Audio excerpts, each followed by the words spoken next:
এখন লিপোপ্রোটিন মেটাবলিজমে ফার্স্টে এটা হলো আমাদের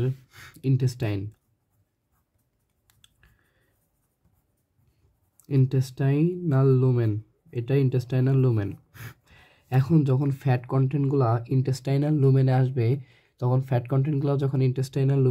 তখন ইন্টেস্টাইনে কিছু রিসেপ্টর থাকে। এই রিসেপ্টরগুলো এই ফ্যাটটা আসার সেন্সটা ক্যারি করে নিয়ে যাবে। সেন্সটা ক্যারি করে নিয়ে গেলে তখন সিক্রেশন হবে সিসিকে মানে কি, কোলেসিস্টোকাইনিন। এই কোলেসিস্টোকাইনিন যে আছে, এই কোলেসিস্টোকাইনিনটা লিভারে যে বাইল অ্যাসিড সিক্রেশনে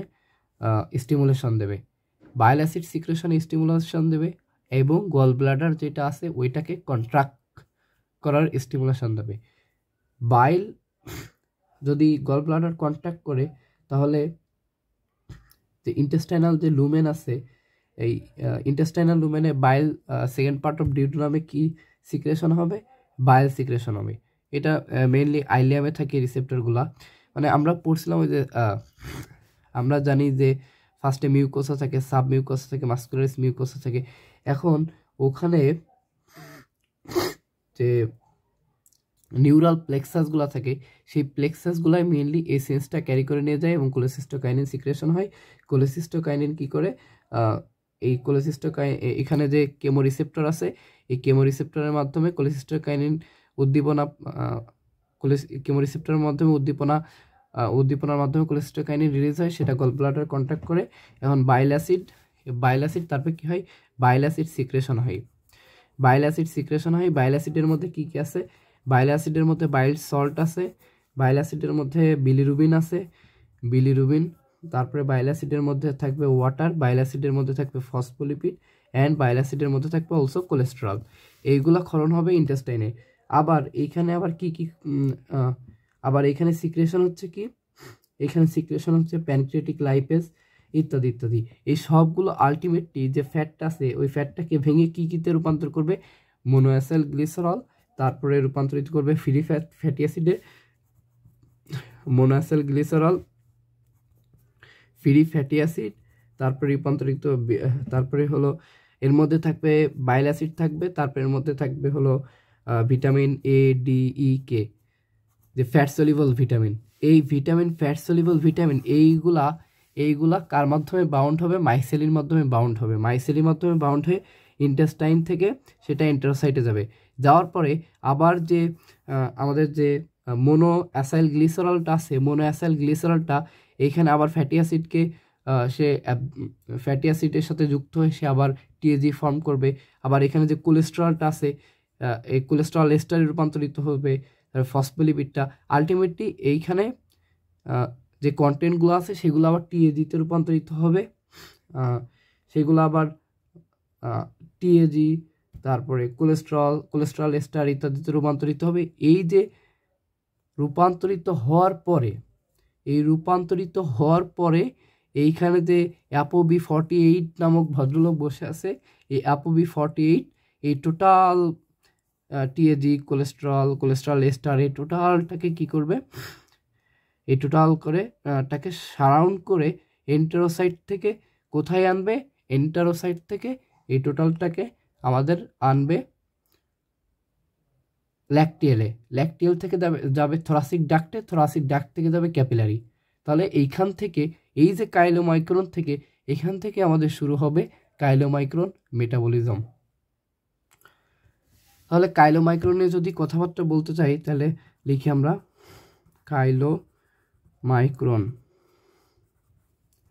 কাইলোমাইক্রনে কথাবার্তা বলতে গেলে কাইলোমাইক্রন যে প্রোডাকশন, সাইট অফ প্রোডাকশন কোথায় হচ্ছে? ইন্টেস্টাইন। এর কি কন্টেন্ট আছে? এর মধ্যে কন্টেন্ট কি আছে? এখানে টিজি আছে, টিএজি খুব হাই পরিমাণে টিএজি থাকবে। তারপরে এর মধ্যে কি থাকবে? কোলেস্টেরল থাকবে এবং কোলেস্টেরল এস্টার থাকবে। এই কোলেস্টেরল এস্টার, তারপরে এইখানে এটা কি করবে? এইগুলাকে কি বলা হচ্ছে? এগুলা অ্যাকচুয়ালি এক্সোজেনাস ফ্যাট। যদি বলা হয় কাইলোমাইক্রনের ফাংশন কি, তাহলে কাইলোমাইক্রনের ফাংশন হলো transport exogenous TG from intestine to adipose tissue. এই সবগুলা কাইলোমাইক্রন নিয়ে কোথায় যাবে? আলটিমেটলি ল্যাকটিয়েল তারপরে থোরাসিক ডাক্টের মাধ্যমে ব্লাডে যাবে। ব্লাডে যাওয়ার পরে এই যে আমাদের কাইলোমাইক্রন সাহেবটা আছে, এই কাইলোমাইক্রন এইচডিএল থেকে কি গ্রহণ করবে, এইচডিএল থেকে সে গ্রহণ করবে অ্যাপো ই প্রোটিনটা গ্রহণ করবে এবং এইচডিএল থেকে সে গ্রহণ করবে অ্যাপো ই আর অ্যাপো-C2। তারপরে এগুলা কোথায় যাবে, এগুলা অ্যাডিপোস টিস্যু, তারপরে আমাদের যে স্কেলিটাল মাসেল আছে, skeletal muscle, adipose tissue, skeletal muscle, then আমাদের যে হার্ট মাসেল আছে, হার্ট মাসেল, এইখানে এই কাইলোমাইক্রনটা অ্যাপো-ই আর অ্যাপো-C2 নিয়ে যে adipose tissue, skeletal muscle, heart muscle যে ক্যাপিলারি, ওই ক্যাপিলারিগুলাই যাবে। যাওয়ার পরে এই অ্যাপো-C2টা আছে, এই অ্যাপো-C2টা ওইখানে যে লিপোপ্রোটিন লাইপেজ এনজাইমটা আছে, ওই এনজাইমকে অ্যাক্টিভ করে দেয়। ওই এনজাইমকে অ্যাক্টিভ করার ফলে এই যে টিজি আছে, এই কাইলোমাইক্রনের মধ্যে যে টিজিগুলো আছে, এই টিজিগুলো ভেঙে কী তৈরি করবে, টিজিগুলো ভেঙে তৈরি করবে ফ্যাটি অ্যাসিড আর তৈরি করবে glycerol, fatty acid and glycerol.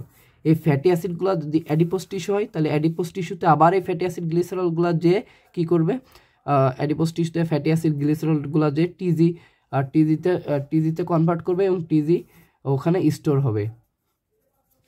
আর যে স্কেলিটাল মাসেল, হার্ট মাসেল আছে, এইখান থেকে যে ফ্যাটি অ্যাসিডগুলো আছে, এই ফ্যাটি অ্যাসিডগুলোর কী হবে, বিটা অক্সিডেশন হবে। ফ্যাটি অ্যাসিডগুলোর বিটা অক্সিডেশনের মাধ্যমে তৈরি করবে অ্যাসিটাইল কোয়ে,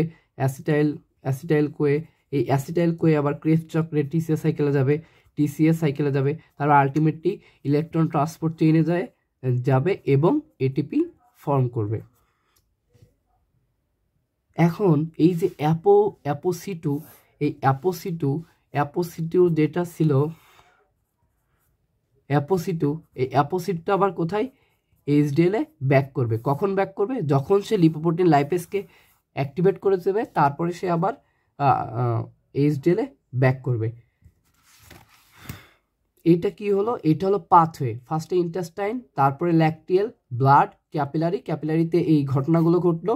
তারপরে হলো যে কাইলোমাইক্রনের টিজিগুলা তো অনেকগুলাই ভেঙে যাচ্ছে। ভেঙে যাওয়ার পরে যে কাইলোমাইক্রনের যে র্যামনেন্ট থাকবে, কাইলোমাইক্রন যে র্যামনেন্ট থাকবে, সেইটাকে আমরা কি বলতেছি, আচ্ছা এই কাইলোমাইক্রন র্যামনেন্ট থাকলো, এই কাইলোমাইক্রন র্যামনেন্ট লিভারে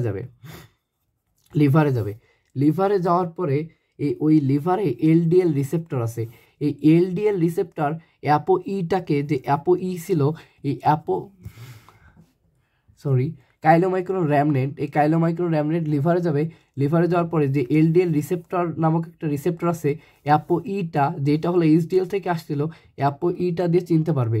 এই অ্যাপো-ইর মাধ্যমে এলডিএল রিসেপ্টর কি করবে, যে receptor mediated endocytosis of chylomicron remnant into লিভারের মধ্যে সে এন্ডোসাইটোসিস করে নেবে। এবার ফেট কি, তাহলে এই কাইলোমাইক্রনের ফেটটা কি, এই ফেটটা খুবই সহজ। ফেটটা হলো লিভারে যাওয়ার পরে এটা ব্রেক করে কি তৈরি করবে, প্রোটিন তৈরি করবে। এই প্রোটিনটা হলো অ্যামিনো অ্যাসিড তৈরিতে হেল্প করবে। তারপরে টিজি তৈরি করবে। এই টিজি থেকে আবার কি তৈরি হবে, টিজি থেকে আবার ভিএলডিএল তৈরি হবে। কিভাবে টিজি থেকে ভিএলডিএল তৈরি হবে, এই টিজিগুলা তার সাথে যোগ হবে অ্যাপোপ্রোটিন, মানে অ্যাপোপ্রোটিন যোগ হবে, তার সাথে যুক্ত হবে কোলেস্টেরল,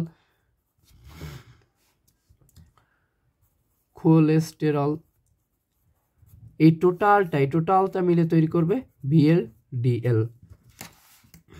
আর এটা প্রোটিন হলো টিজি হলো। তারপরে 3 নম্বরে কি তৈরি করবে, ফ্যাট, লিভারে যে কি করবে, ফ্যাট ইন লিভার। তারপরে 3 নম্বরে কি করবে, সে কোলেস্টেরল তৈরি করবে, কোলেস্টেরল। এই কোলেস্টেরলটা কি করবে, আমরা জানি কোলেস্টেরল কি করে, কোলেস্টেরল বাইল সল্ট তৈরিতে হেল্প করে। তারপরে কোলেস্টেরল কি করে, কোলেস্টেরল এস্টার হিসেবে কি হয়, কোলেস্টেরল এস্টার হিসেবে মানে স্টোরেজ হয়। তারপরে এই কোলেস্টেরল খুবই গুরুত্বপূর্ণ, প্রতিটা সেলে আমাদের সেল মেমব্রেন থাকে, এই সেল মেমব্রেনের একটা উপাদান হল কোলেস্টেরল, তাহলে সেল মেমব্রেন তৈরিতে হেল্প করবে। এই যে এই টোটাল প্রসেসটা, এটাই হলো কাইলোমাইক্রোর মেটাবলিজম। আমি যদি 1 মিনিটে রিক্যাপ করতে চাই তাহলে কি হয়, এইখানে যে কেমোরিসেপ্টর থেকে ইন্টেস্টাইনে টিএজিগুলো আসলে কেমোরিসেপ্টর উদ্দীপিত হয়, সিসিকে সিক্রেশন, সিসিকে গল ব্লাডার কন্ট্যাক্ট করে, তারপর প্যানক্রিয়াটিক লাইপেজ গল ব্লাডারে যে উপাদানগুলো আছে সেইগুলো মিলে আমাদের ফ্যাট ছোটো ছোটো টুকরাই তৈরি করবে, ইমালসিফিকেশন করবে। তারপরে এগুলা কী হবে, মাইসেলের মাধ্যমে এন্টারোসাইটে ঢুকবে। এন্টারোসাইটে যাওয়ার পরে এটা কাইলোমাইক্রন অ্যাপিবি40 টিজিতে কনভার্ট হবে, যেগুলা মোনাসেল গ্লিসারল ছিল বা কোলেস্ট্রল এস্টারে কনভার্ট হবে। তারপরে এটা অ্যাপোবি48 এর সাথে যুক্ত হয়ে ক্যাপিলারিতে যাবে। ফার্স্টে ল্যাকটিয়ালে যাবে, ল্যাকটিয়াল থেকে থোরাসিক ডাক্ট, তারপরে ক্যাপিলারি। এই ক্যাপিলারিতে যাওয়ার পরে কি হবে, অ্যাডিপোস টিস্যু, স্কেলিটাল মাসেল আর হার্ট মাসেলের ক্যাপিলারিতে যাওয়ার পরে সেটা এইচডি, তার আগে ব্লাডে যাওয়ার পরে সে এইচডিএল থেকে অ্যাপোসি এবং অ্যাপোইটা কি করবে, অ্যাপোসি এবং C2 এবং ইটা এইচডিএল থেকে নেওয়ার পরে অ্যাপোসি2টা যে ওখানকার ক্যাপিলারিতে লিপোপ্রোটিন লাইপেস ছিল, সেই লিপোপ্রোটিন লাইপেসটাকে অ্যাক্টিভ করবে। লিপোপ্রোটিন লাইপেস এই টিজিগুলাকে ফ্যাটি অ্যাসিড গ্লিসারলে রূপান্তর করবে। ফ্যাটি অ্যাসিড গ্লিসারল আবার অ্যাডিপোস টিস্যুতে যে টিজি হিসেবে স্টোর হবে, আর স্কেলিটাল মাসেল, হার্ট মাসেলে এটা যে ফ্যাটি অ্যাসিডগুলো বিটা অক্সিডেশন হবে, অ্যাসিটাইল কোয়ে সৃষ্টি করবে, টিসি সাইকেলে যাবে, আলটিমেটলি ইলেকট্রন ট্রান্সপোর্ট চেইনে যাবে, তারপরে এটিপি তৈরি করবে। আর বাদ বাকি দেন তারপরে কি হবে, যে অ্যাপোইটা আছে, অ্যাপোই এর মাধ্যমে লিভারে যে এলডিএল রিসেপ্টর, লিভারে এলডিএল রিসেপ্টরকে রিসিভ করবে, তারপরে রিসিভ করে লিভারে এন্ডোসাইটোসিস, রিসেপ্টর মিডিয়েটেড এন্ডোসাইটোসিস মাধ্যমে লিভারে যাবে। লিভারে যাওয়ার পরে কি করবে, ব্রেকডাউন হবে প্রোটিনে, যে প্রোটিনটা অ্যামিনো অ্যাসিড তৈরি করবে টিজিতে। এবার টিজি ভিএলডিএল তৈরি করবে, কি হবে, টিজির সাথে অ্যাপোবি100 যুক্ত হবে আর কোলেস্ট্রল যুক্ত হয়ে ভিএলডিএল তৈরি করবে। আর যে কোলেস্ট্রল তৈরি করবে সেই কোলেস্ট্রল ভেঙে কোলেস্ট্রল হবে, কোলেস্ট্রল বাইল সল্ট তৈরিতে হেল্প করবে, কোলেস্ট্রল এস্টার ফর্মেশন করবে। কোলেস্ট্রল এস্টারটা হলো কোলেস্ট্রলের স্টোরেজ ফর্ম, তার তৈরি করবে সেল মেমব্রেন, সেল মেমব্রেনে উপাদান হিসেবে কাজ করবে। এভাবে কাইলোমাইক্রনের মেটাবলিজম শেষ হবে।